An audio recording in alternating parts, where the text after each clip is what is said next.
प्रहलाद की कथा स्मरण करो, तुकाराम जी कहते हैं भक्त की आवाज को पूर्ण करने के लिए खंभा फाड़ करके नरसिंह रूप से प्रकट होकर उछल गए। भगवान का भक्त कभी अपने को अकेला न समझे, वो अव्यक्त रूप से आगे और पीछे हर समय भक्त के रहते हैं। भगवान अपने भक्त का सारा भार स्वयं ले लेते हैं, भगवान ही उसे सुरक्षित रखते हैं। भगवान के द्वारा सुरक्षित भक्त जन है, बाहर से नहीं दिखाई दे रहा कि अंग रक्षक है। तुकाराम जी कहते हैं इन बातों पर भक्त विश्वास करो और आंख खोल कर देखो, तुम्हारे आगे पीछे भगवान चल रहे हैं। चाहे जितना ब्रह्म हत्यारा राशि राशि के पाप हो, मेरे हरि की शरण में आ जाए। काहे को चिंता करते हो, चिंतन करो हरि का। कोई भय, कोई शोक, कोई चिंता उसको स्पर्श करती है जो हरि विमुख है, हरि शरणागत को। मस्ती अगर प्राप्त कर ली तो हरि शरणम, हरि शरणम। भगवान की निंदा कर दोगे सह जाएंगे, लेकिन भक्त निंदा करोगे तो गोविंद का इतना कोमल हृदय है कि वो भक्त निंदा नहीं सह पाते। भक्त निंदा करने वाले को वे चाहे जितना छल छद्म करना पड़े उसको नष्ट कर देते हैं। और उनके लिए क्या है, कोई भी उनके लिए तो बड़ा है नहीं। आप देख लो, दुर्वासा से बड़ा तपस्वी कौन होगा जो अम्बरीश जी की अवहेलना करना चाहा तो फिर त्रिभुवन में भागना ही पड़ा। द्रौपदी जी को जब क्षोभ हुआ तो कौरवों का नाश निश्चित हो गया। पांडवों से वैर करने वाला कुल सहित नष्ट हो गया। पांडवों के प्रति थोड़ा बलराम जी का प्रेम कम था, दुर्योधन के प्रति अधिक था, तो भगवान ने परिक्रमा में भेज दिया, चलो तीर्थयाटन करो भारत की। युद्ध में शांत करवा दिया करो। पांडु पुत्रों की हत्या करने वाले अश्वत्थामा के मस्तक को बेचकर मणि निकालकर आज भी दुर्गंध युक्त भटक रहा है। इसलिए तुकाराम जी कह रहे हैं भक्तों की निंदा मत करना, जल्दी करो, आर्त भाव से पुकारो, भगवान को पधारने के लिए हृदय तैयार करो। भक्त निंदा न करना, ना भक्त निंदा सुनना। उठते बैठते भगवान को पुकारो, बहुत जल्दी भगवान मिल जाएंगे। भगवान प्रेम को पहचानते हैं। देखो ना, सबरी भीलनी के बेर जूठे खाते हुए बखान रहे हैं, वाह कितने सुंदर मीठे। देखो ना इनकी प्रेम भूख को। सुदामा के चावल तंदुल फांक रहे और कह रहे आह कितने सुंदर, कितना स्वादिष्ट है। भला बेर कहीं स्वादिष्ट होते? ऐसे स्वादिष्ट की स्वयं भगवान बखान। भला चावल के टुकड़े कहीं स्वादिष्ट होते? विदुरानी के दिए हुए केले के छिलके खा रहे, वाह ये प्रेम के भूखे मेरे प्रभु हैं। प्रहलाद की कथा स्मरण करो, तुकाराम जी कहते हैं भक्त की आवाज को पूर्ण करने के लिए खंभा फाड़ करके नरसिंह रूप से प्रकट होकर उछल गए।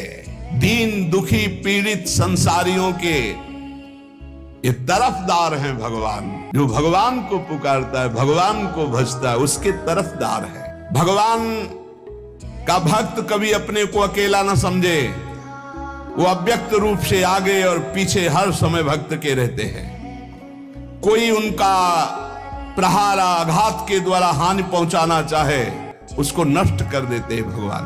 भगवान अपने भक्त का सारा भार स्वयं ले लेते हैं, भगवान ही उसे सुरक्षित रखते हैं। भगवान के द्वारा सुरक्षित भक्त जन है, बाहर से नहीं दिखाई दे रहा कि अंग रक्षक है।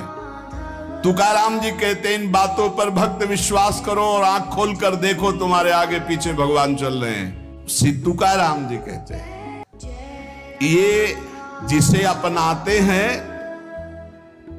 तो वंदे होने पर भी संसार निंदे उनकी निंदा करता है और पीछे जगत बंद बनाते हैं। कोई निंदा अपमान करने वाला और नहीं। कौन है? मेरा ठाकुर मुस्कुरा के कि पहचान पाओ तो पहचान लो, और पहचान गए तो कह रहे जगत बंद है। जिसकी निंदा वही जगत बंद है। जिसे भगवान श्री हरि अंगीकार करते, पहले विपत्ति अपमान तिरस्कार निंदा करवाते हैं। भाई जैसे आर्मी में नहीं तैयार करते, पानी से निकलना हो तो कैसे निकलोगे, रस्सी की इतनी ऊंचाई चढ़ना है, इतनी दौड़, इतनी लंबाई, इतना ये। ऐसे ही भगवत पार्षद पद है, निंदा अपमान तिरस्कार, इससे निकलना होगा। बोले हाँ तैयार, तो बोले चलो। तो कभी बढ़िया प्रशंसा मान सम्मान, तो कभी अपमान, कभी सुख कभी दुख, कभी लाभ कभी हानि। इतना परिपक्व पार्षद तब वो परम पद का अधिकारी होता है। हरि का आश्रय लिए हो, मजबूत बनाए जाओगे, पक्का तैयार रहो। हरि पार्षद हर बात के लिए तैयार रहे। ये हम राजी हैं उसी में जिसमें तेरी रजा है मालिक। डरना नहीं, भगवत मार्ग में डरना मना है। अभय किस बात से? अगर तुम्हें चाहिए ना कि अभी तुम मर जाओ तो हम जीना क्यों चाहें? तुम चाहते हो कि अभी तुम्हारी निंदा हो तो हम प्रशंसा क्यों चाहेंगे मालिक? आप जैसे राजी रहोगे। आप चाहते हो अस्वस्थ रहो तो हम स्वस्थ रहना क्यों चाहेंगे? आपकी चाह के विपरीत कोई त्रिभुवन में कदम रख नहीं सकता।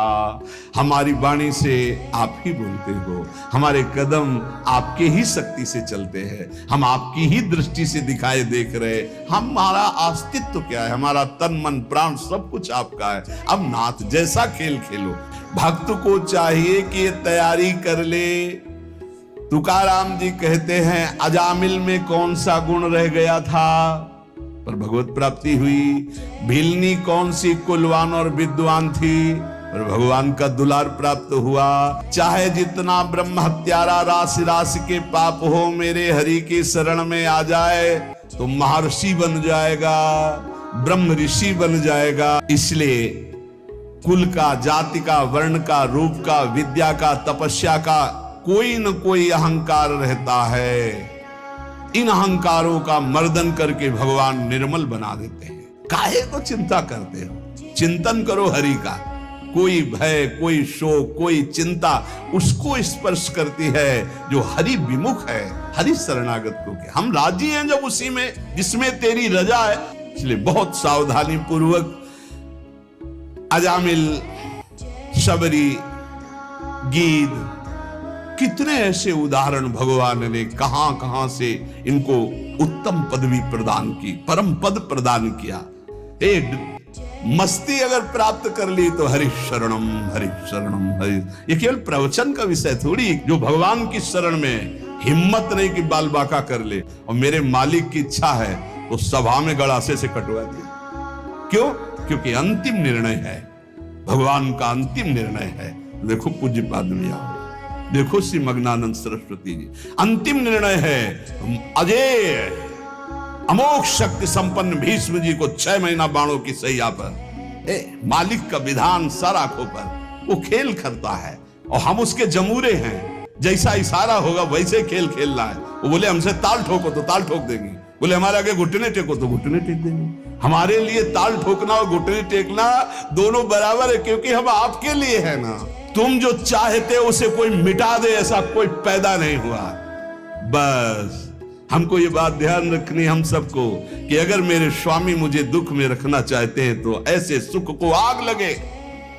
अगर मेरे स्वामी का विधान है कि अपमान हो, निंदा हो, जय जयकार आपकी, खूब निंदा अपमान का। हमारा अस्तित्व क्या है? हमारा अस्तित्व आप हो और आप जिसमें राजी उसमें हम राजी। तो भक्तों को दुख किस बात का? दुख की सत्ता उनके लिए है जो प्रभु से विमुख है, जो प्रभु से अलग है। इसलिए सदैव प्रभु से चित्त जोड़े रहो, निरंतर नाम जप करो, गुरु कृपा का आश्रय लेकर भव समुद्र से पार हो जाओ। कोई भी आचरण ऐसा नहीं होना चाहिए साधक के जीवन में जो संत उपदिष्ट ना हो। वो शास्त्र में हो, वो संत में हो, तभी बात। श्री तुकाराम जी कह रहे हैं, नामदेव, ज्ञानेश्वर, कबीर, एकनाथ, ऐसे महापुरुषों के वचनों का अनुसरण होना चाहिए। जो एक भाव ले लेता है कि हमारे अब पूरे आचरण संत सम्मत होंगे, शास्त्र सम्मत होंगे। जो संतों ने कहा है, बोले आप ऐसा कैसे चल रहे हो, आप ऐसा कैसे कर रहे हो, तो बोले अमुक संत ने कहा है, उसके अनुसार चल रहे हैं। और उदाहरण में कह रहे हैं कि ऐसे समर्थ संत आदर्श होने चाहिए, जैसे नामदेव, ज्ञानदेव, कबीर जी, एकनाथ, जैसे अपना हरिवंश महाप्रभु स्वामी हरिदास जी, बिहारिन देव जी, श्री ध्रुवदास जी, नागरीदास, बड़े जो भगवत प्राप्त महापुरुष हैं, उनके वचनों के अनुसार हमारे आदर्श होने चाहिए। वही वचन हमारे आदर्श होने चाहिए। तुकाराम जी कह रहे हैं कि जिनके मार्ग पर चलने से अटल विश्वास, गहरा प्रेम प्राप्त होता है, उन महापुरुषों के वचनों की कभी अवहेलना नहीं करनी चाहिए। हमने साधु संतों की सेवा की, भक्तों के चरित्र पढ़े, मेरे ऊपर बहुत बड़ा प्रभाव पड़ा है संत सेवा का और भक्तों के चरित्र का। तुकाराम जी कह रहे हैं, मेरे सिद्धांत दृढ़ हो गए जब भक्तों के चरित्र पढ़े। मुझे हरि से प्रेम होने लगा, मेरी विचार स्थिति बदल गई जब भक्तों के चरित्र पढ़े। मेरी जीवन की पद्धति निश्चित हो गई कि मुझे विठ्ठल को ही प्राप्त करना है। ये केवल भक्त चरित्र और संत सेवन से, भक्तों की कथा श्रवण से, भक्तों के मुख से सत्संग सुनने से मेरा भक्ति बल बढ़ा और विठ्ठल में निर्मल और निश्चल प्रेम हो रहा है। संतों का सहारा बहुत बड़ा सहारा है।